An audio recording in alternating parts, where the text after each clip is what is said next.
नमस्कार। हिमालय, ये नाम सुनते ही मन में क्या आता है? बर्फ से ढकी ऊंची ऊंची चोटियां हैं ना?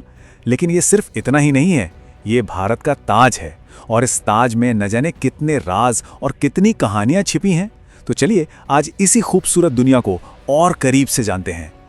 अगर भारत के पूरे लैंडस्केप को देखें ना, तो एक बड़ी दिलचस्प बात सामने आती है। करीब 43% हिस्सा तो मैदानी है, फिर आते हैं पठार और पहाड़ियां, और पहाड़ यानी माउंटेन्स कुल मिलाकर सिर्फ 10 से 11% ही हैं। पर इस छोटे से हिस्से में जो सबसे बड़ा प्लेयर है वो है हिमालय। और सोचने वाली बात यह है कि ये मामूली सा आंकड़ा पूरे सबकॉन्टिनेंट के मौसम, यहाँ के कल्चर और लोगों की जिंदगी पर कितना गहरा असर डालता है। यही तो कमाल है। तो इस विशाल हिमालय को समझे कैसे? इसके लिए हम आज दो अलग अलग सफर पर निकलेंगे। पहला सफर होगा ऊपर से नीचे यानी नॉर्थ से साउथ की तरफ, और दूसरा सफर होगा वेस्ट से ईस्ट की तरफ। इस पूरे सफर में हम ये भी जानेंगे कि ये पहाड़ सिर्फ पत्थर और बर्फ का ढेर क्यों नहीं है, बल्कि एक जीती जागती चीज है। तो हो जाइए तैयार, शुरू करते हैं। तो जैसा हमने कहा, हिमालय को समझने के दो तरीके हैं। आप समझ लीजिए कि ज्योग्राफर्स इसे दो अलग अलग चश्मे लगाकर देखते हैं। एक चश्मा ऊपर से नीचे देखता है, दूसरा दाएं से बाएं, और हम भी इन्हीं दो नजरियों से इसकी पूरी कहानी को समझेंगे। पहला नजरिया है नॉर्थ से साउथ का। इसमें हम पहाड़ों की ऊंचाई और उनकी उम्र के हिसाब से आगे बढ़ेंगे। ये एक वर्टिकल जर्नी है। और दूसरा नजरिया है वेस्ट से ईस्ट का। यहाँ हमारी गाइड बनेंगी नदियाँ। ये नदियाँ ही बताएंगी कि हिमालय को अलग अलग रीजन्स में कैसे बांटा गया है। काफी दिलचस्प है ना? चलिए अपनी पहली यात्रा शुरू करते हैं। ये एक तरह से पहाड़ चढ़ने जैसा ही है। हम हिमालय की 4 पैरेलल रेंजेस को देखेंगे। शुरुआत करेंगे सबसे पुरानी और सबसे ऊंची चोटियों से, और धीरे धीरे नीचे आएंगे सबसे नई बनी हुई पहाड़ियों तक। तो सबसे पहले सबसे ऊपर है ट्रांस हिमालय। ये हिमालय का वो हिस्सा है जो सबसे पुराना है। इतना पुराना कि इसका निर्माण मेन हिमालय से भी पहले हो चुका था। यहाँ की ऊंचाई इतनी ज्यादा है और मौसम इतना कठोर कि पेड़ पौधे भी मुश्किल से ही मिलते हैं। मशहूर काराकोरम, लद्दाख और जास्कर रेंजेस सब इसी का हिस्सा हैं। और इसी काराकोरम रेंज में है K2। हाँ, वही K2 जिसे गॉडविन ऑस्टिन के नाम से भी जाना जाता है। 8611 मीटर। सोचिए, 8611 मीटर्स की ऊंचाई के साथ ये भारत की सबसे ऊंची चोटी है। और एक कमाल की बात, इसी लद्दाख रेंज में एक पहाड़ है, राकापोशी। माना जाता है कि इसकी ढलान यानी स्लोप दुनिया में सबसे ज्यादा स्टीप है, एकदम सीधी खड़ी। जरा इमेजिन कीजिए, वहां खड़े होकर नीचे देखना कैसा लगता होगा। अब हम आते हैं उस रेंज पर जिसे पूरी दुनिया जानती है, द ग्रेटर हिमालय या हिमाद्री। ये दुनिया की सबसे ऊंची पर्वत श्रृंखला है। माउंट एवरेस्ट, कंचनजंगा, नंदा देवी, जितने भी बड़े नाम सुनते हैं ना, वो सब यही हैं। ये वेस्ट में नंगा पर्वत से लेकर ईस्ट में नामचा पर्वत तक एक विशाल दीवार की तरह खड़ी है। अच्छा, यहाँ एक छोटा सा कंफ्यूजन है जो अक्सर लोगों को होता है, तो उसको क्लियर कर लेते हैं। K2 और कंचनजंगा। देखिए, K2 भारत में सबसे ऊंची चोटी है। ये पाक अधिकृत कश्मीर में स्थित है, जिसे भारत अपना एक अभिन्न अंग मानता है। वहीं दूसरी तरफ कंचनजंगा भारत की सबसे ऊंची चोटी है, क्योंकि ये निर्विवाद रूप से भारत के वर्तमान प्रशासनिक नियंत्रण में है।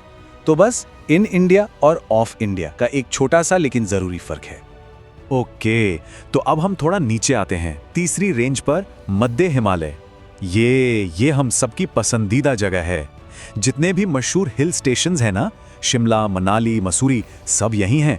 तो अगली बार जब छुट्टियों में जाएं तो याद रखिएगा कि आप मध्य हिमालय में हैं।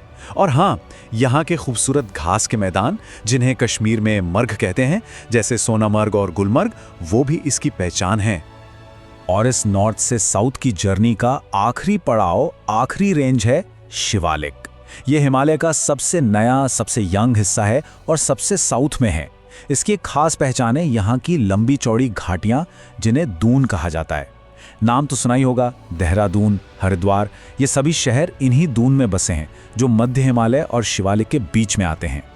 तो ये 4 पैरेलल रेंजेस तो हमने देख ली, लेकिन एक सवाल उठता है, ये एक दूसरे से अलग कैसे होती हैं? इनके बीच में क्या है? अब हम उन जियोलॉजिकल सीम्स या जोड़ों को समझेंगे जो इन रेंजेस को अलग भी करती हैं और जोड़ती भी हैं। तो इन चारों रेंजेस के बीच में ना कुछ ऐसी लाइंस हैं जहां जमीन टूटी हुई है। इन्हें फॉल्ट लाइंस कहते हैं। इनके टेक्निकल नाम थोड़े मुश्किल हैं, जैसे suture zone, main central thrust और मेन बाउंड्री फॉल्ट। लेकिन आसान भाषा में समझें तो ये बस वो लकीरें हैं जो इन विशाल पहाड़ी सेक्शंस को एक दूसरे से अलग करती हैं। चलिए, अब वक्त है अपनी दूसरी जर्नी शुरू करने का।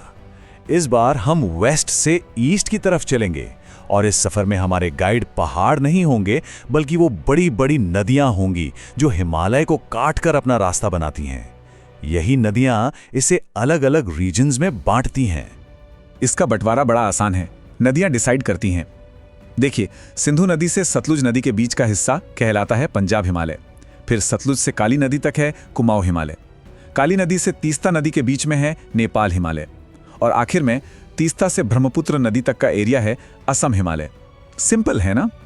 तो सबसे पहले पंजाब हिमालय, ये सबसे वेस्टर्न हिस्सा है और इसकी सबसे बड़ी पहचान है यहाँ होने वाली ज़ाफ़रान यानी केसर की खेती। वो महकती हुई कीमती केसर खासकर कश्मीर घाटी में यहीं उगती है। अब आगे बढ़ते हैं कुमाऊं हिमालय की तरफ। ये ज्यादातर उत्तराखंड में पड़ता है। ये इलाका आध्यात्मिकता का, आस्था का एक बहुत बड़ा केंद्र है। नंदा देवी, केदारनाथ, बद्रीनाथ, ये सभी पवित्र स्थान और ऊंची चोटियां इसी हिस्से में आती हैं। अब हम एंटर करते हैं नेपाल हिमालय में। ये इन सभी रीजनल डिविजन्स में सबसे लंबा है, लगभग 800 किलोमीटर तक फैला हुआ। और हाँ, दुनिया की छत माउंट एवरेस्ट, जिसे वहां के लोग सागर माथा कहते हैं, वो भी इसी विशाल हिस्से में है। तो हमने हिमालय को दो अलग अलग नजरियों से देखा, एक ऊंचाई के चश्मे से और दूसरा नदियों के बहाव के चश्मे से। लेकिन इस पूरी जर्नी के बाद एक बात समझना बहुत जरूरी है। हिमालय सिर्फ पत्थर और बर्फ का एक कलेक्शन नहीं है, ये एक जिंदा सांस लेती हुई चीज है। तो हमने ये तो देख लिया कि भूगोल की किताबों में हिमालय को कैसे बांटा जाता है, ऊंचाई से, नदियों से। पर असली सवाल तो ये है कि नक्शे पर खींची गई ये लकीरें जमीन पर लोगों की जिंदगी, उनके कल्चर, उनकी अर्थव्यवस्था, उनकी कहानियों को कैसे बनाती हैं, कैसे बदलती हैं। क्योंकि पहाड़ सिर्फ पहाड़ नहीं होते, वो लोगों का घर भी होते हैं। इस पर सोचिएगा जरूर।